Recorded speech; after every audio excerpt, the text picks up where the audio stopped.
Today we're going to be installing the ProPride Hitch on Gemini. Let's get to it. The very first thing we should do is remove the existing brackets for the supplied load equalizing hitch. Then we can clear the way to install the ProPride.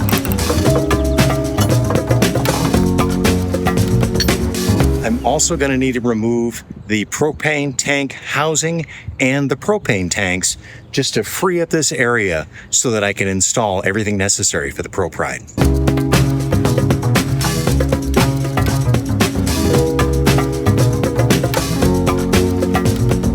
It's going to be critical that we set this up with the proper measurements. So in the instruction manual, they do give you a place to write all the measurements of your truck measurements, all the various heights you need to check, the wheel well gap, front right, front left, rear right, rear left, and then on the trailer too, the frame rail front and rear. Now, one of the difficulties we have is where we're set up, the ground is not totally level.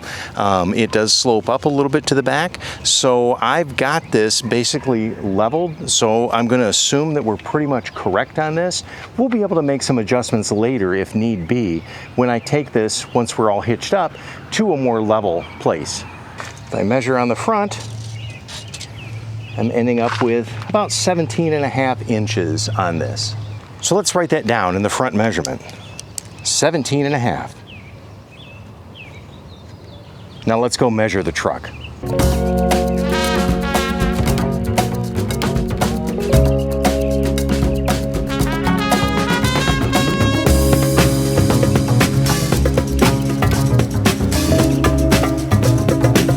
One of the difficulties that we have here is because we're parked on such an angle along the street, my measurements, I think, are a little too far off. There's an inch differential between the right side and the left side of the truck. I can probably split that and figure that'd be pretty accurate in that we're about a ½ inch off on each side, and that'll equalize out. In fact, I could probably do that, but we are getting pretty close to backing the truck up in front of the Airstream as soon as we can get the other car out of the way.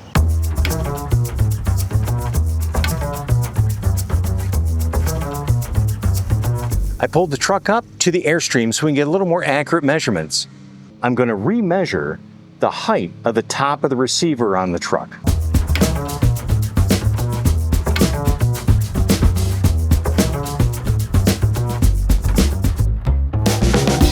With that 1/4 inch difference, redoing my measurements, I end up with a 2-inch differential. So I think that that is, because it's a positive, we'll see if that's either the drop or the rise. My guess is it's a 2-inch rise. With all of our math completed, now comes the time to assemble the adjustable hitch bar, which is in 3 different sections. One is the hardware kit right here that has all the bolts and everything necessary to put this together. I also have this part.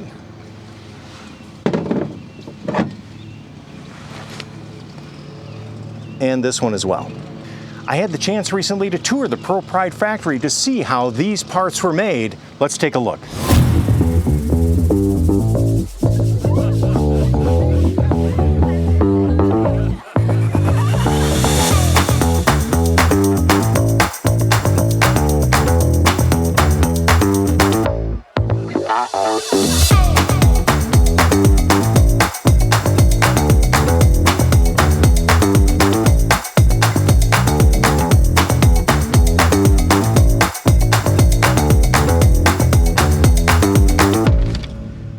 We're going to work on assembling the adjustable hitch bar now.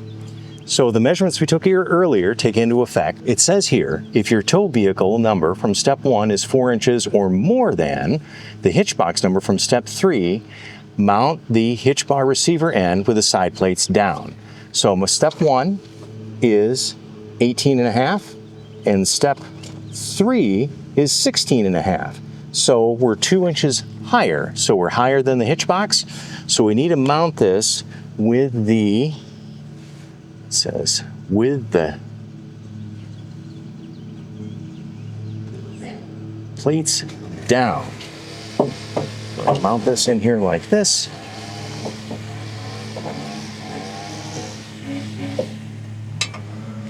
And put this all together.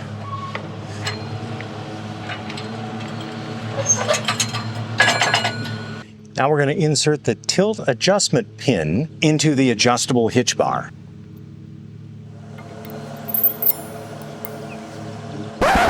This is future me, and I just need to let you know that in the original video that you saw where I installed the stinger onto the truck and measured everything, I actually installed it upside down. Very critical and very, very important. So disregard any of those measurements. I just happened to read the instructions backwards. Now let's go back to the install.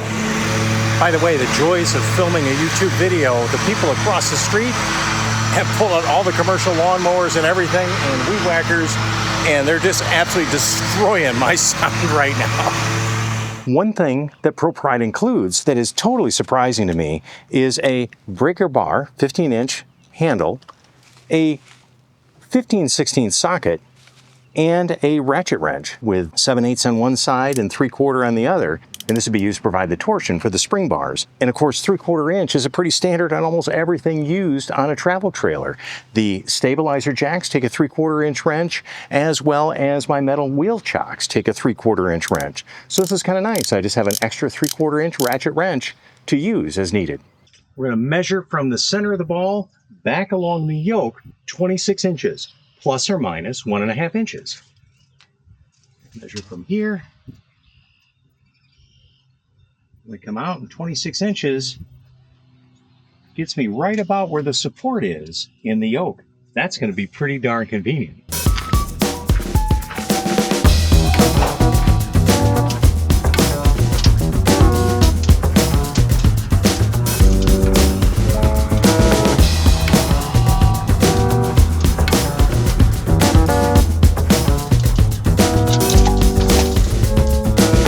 I want to point out that I'm really not a mechanic, not a mechanical kind of guy. These wonderful tools that I have are my dad's. My dad gave them to me. He probably bought them in the late 1950s, early 1960s, and I've just had them. I use them every now and then, but they're coming in really handy for a situation like this. I'm really a wood guy. I'm a trim carpenter for any type of fine work that I do. I talked to the guys at ProPride. They said, no problem. The main thing about this is measuring.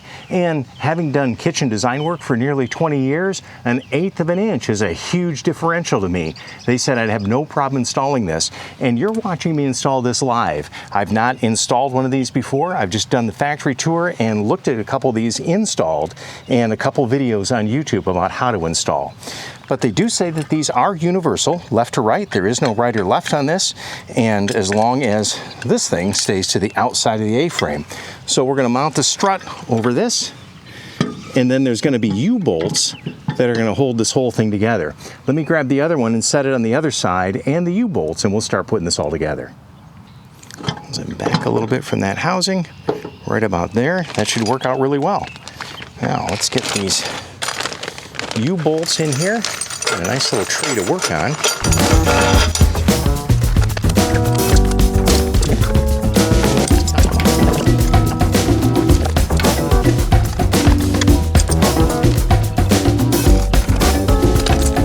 Break on through to the other side, I guess.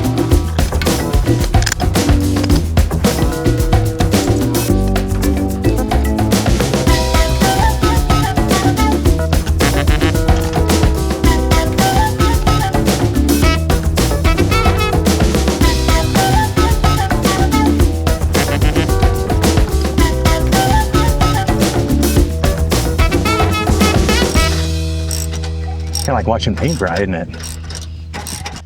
Time to mount the frame bracket now, and it needs to measure 22 inches back according to the instructions from the center of the trailer,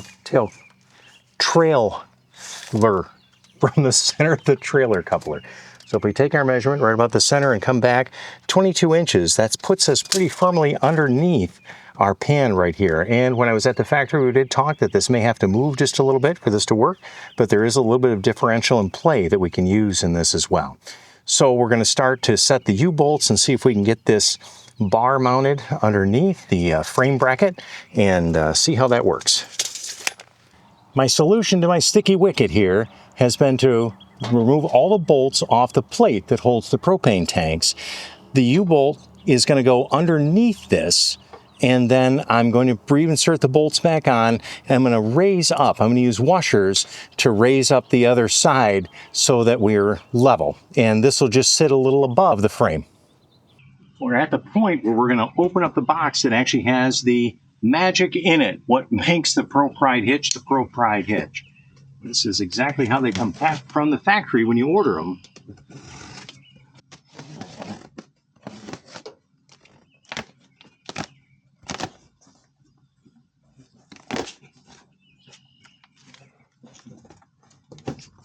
All these custom foam inserts in there to protect the hitch during shipment.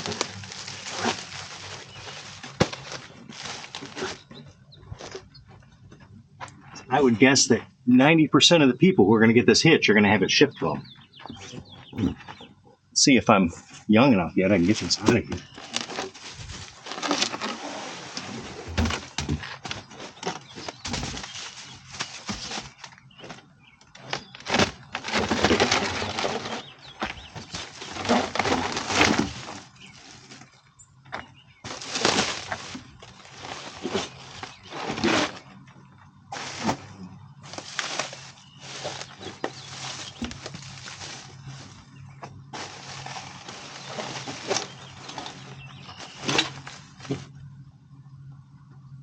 And there we are.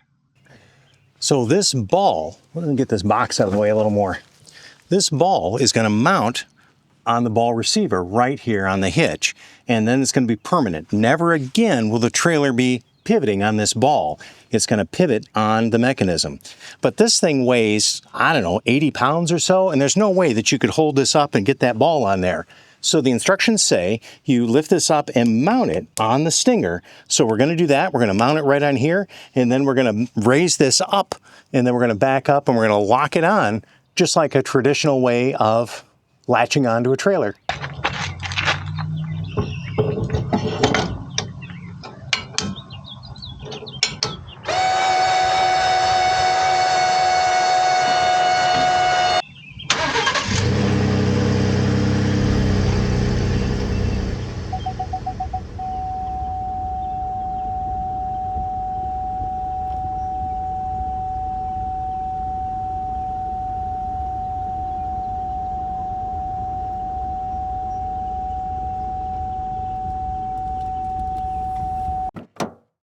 So now we're going to hook up the yoke assembly, which is, this is going to fit into this thing right here with this bolt, and there's a bushing that fits right through there. So let's see if we can get this lined up. This is going to go up and in. Obviously got to go a little more forward.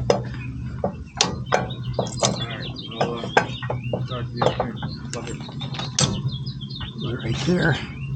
It's going to come up. Pushing out of there. It's going to start to come through. We need a bushing right here. It's going to go up. It's right through there. Sets right on that. And this nut is going to go right on this side. There's our bolt that goes through all the way through this. We got a couple holes here. Goes through. Here's that bushing where it goes, and again through. And our nut with the nylon lock washer it's built in. So let's get this tightened up and torqued down.